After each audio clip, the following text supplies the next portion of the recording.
Magandang araw sa inyong lahat. Narito na ang pinakabagong ulat sa lagay ng panahon ngayong March 9, 2026, Monday. Sa kasalukuyan, dalawa ang ating binabantayan. Una, ang mas lumalakas na epekto ng ulan sa ilang bahagi ng Luzon dahil sa northeast monsoon o amihan. At pangalawa, mas aktibo rin ang pag-ulan sa Visayas at Mindanao dahil sa trough ng low pressure area. Bukod dyan, tuloy-tuloy ang paglapit ng low-pressure system na nasa labas pa ng Philippine Area of Responsibility at mas tumataas ang chance na ito ay ma-develop bilang bagyo. Ang tanong ng marami, nagbago ba ang forecast track? Yan ang aalamin natin sa ulat na ito. Kung gusto mo naman lagi kang informed sa lagay ng panahon, huwag kalimutang mag-subscribe dito sa channel. Dalawang pangunahing weather systems ang sabay na nakaapekto sa bansa. Ang una nga ay ang northeast monsoon or amihan na nakaapekto sa Luzon. Ang pangalawa ay ang trough of a low pressure area o LPA na nakaapekto sa Visayas at Mindanao.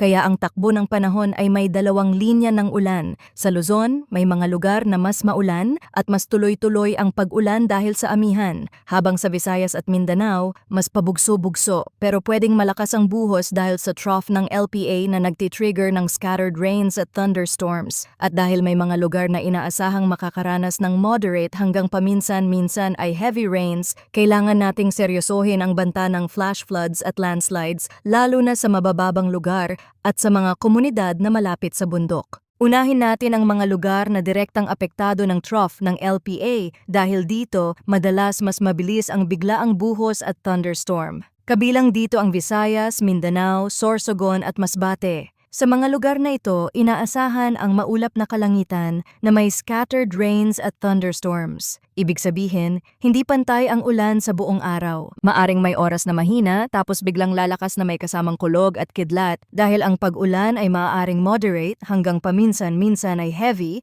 posible ang flash floods at landslides. Kung nasa low-lying areas kayo, bantayan ang biglaang pagtaas ng tubig lalo na sa creek at ilog. Kung nasa tabing bundok naman, mag-ingat sa posibleng pagguho ng lupa lalo na kung ilang araw nang nakakaranas ng ulan, iwasan ang pagtawid sa rumaragasang tubig at huwag ipilit ang pagdaan sa baha na hindi mo alam ang lalim. Ngayon, lumipat tayo sa Luzon kung saan mas nangingibabaw ang amihan. Kabilang sa mga lugar na mas apektado ng mas aktibong ulan ay ang Cagayan Valley, Aurora, Quezon at ang natitirang bahagi ng Bicol Region. Dito, inaasahan ang maulap na kalangitan na may pag-ulan at ang sanhi ay northeast monsoon. Ang mahalagang paalala, ang ulan ay maaring moderate hanggang paminsan-minsan ay heavy, kaya posible rin ang flash floods at landslides. Sa Cagayan Valley, bantayan ang mga ilog at mabababang lugar na mabilis bahain lalo na kung tuloy-tuloy ang pag-ulan sa itaas na bahagi ng watershed. Sa Aurora at Quezon, mag-ingat sa mga kalsadang nasa gilid ng bundok, sa mga lugar na madalas may pagguho at sa mga daang may putik at bato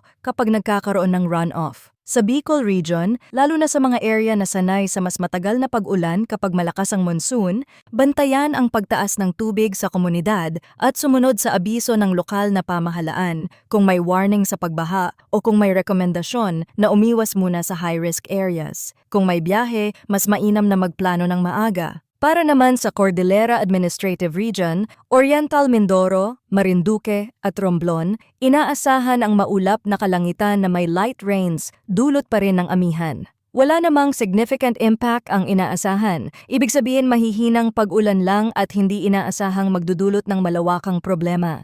Pero practical reminder, sa Cordillera kahit light rains, pwedeng madulas ang kalsada at bumaba ang visibility, lalo na sa kurbadang daan at fog-prone areas. Para naman sa Metro Manila at sa natitirang bahagi ng Luzon, partly cloudy to cloudy skies ang inaasahan na may isolated light rains, sanhi pa rin ng amihan.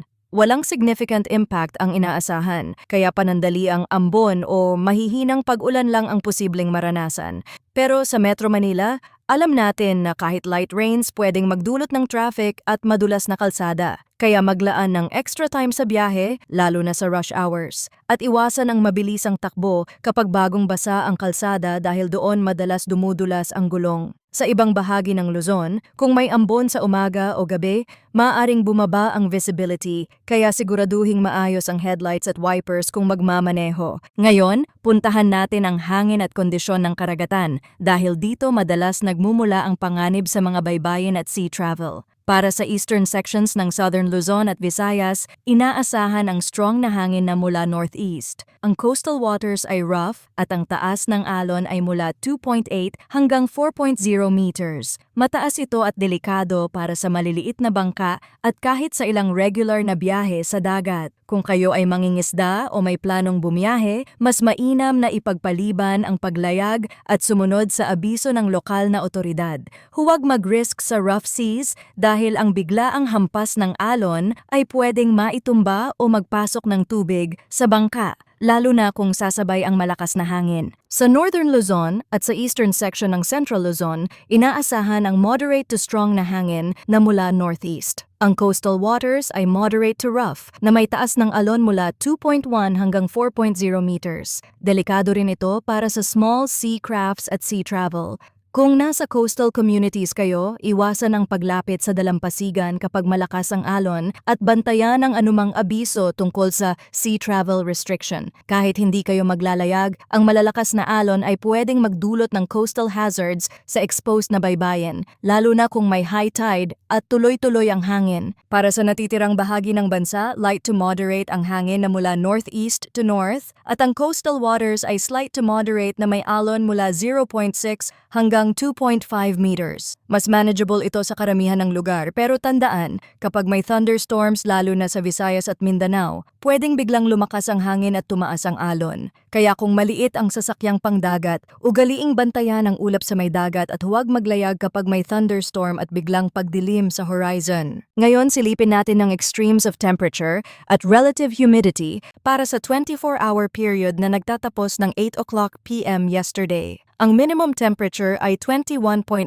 degrees Celsius na naitala bandang 5 o'clock a.m. Ang maximum temperature naman ay 29.7 degrees Celsius na naitala bandang 2 o'clock p.m. Mapapansin na mas mababa ang maximum temperature kumpara sa ibang araw at karaniwang dahilan nito ay mas makapal na ulap at mas madalas na pag-ulan sa mga apektadong lugar. Sa humidity, ang minimum relative humidity ay 59% around 1 o'clock p.m. at ang maximum relative humidity ay 93% bandang 5 o'clock a.m.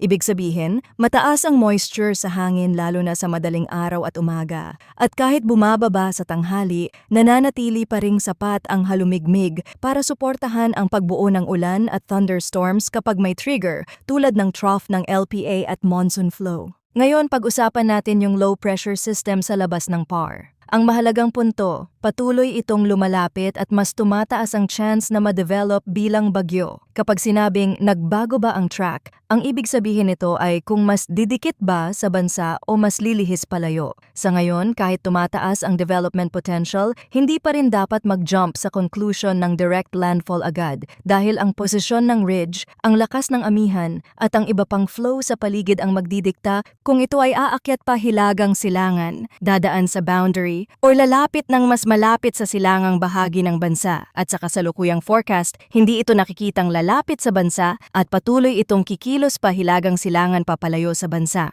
Pero kahit ganon, base sa senaryo na nakikita, maaari nitong palakasin ang daloy ng hangin at moisture na pumapasok sa silangang bahagi ng Luzon, Visayas at Mindanao. Kaya kahit indirect effect, pwede pa rin itong magresulta sa mas madalas o mas malakas na pag-ulan sa mga bahaging nakaharap sa silangan. Manatiling nakatutok sa mga susunod na updates at mag-ingat po tayo.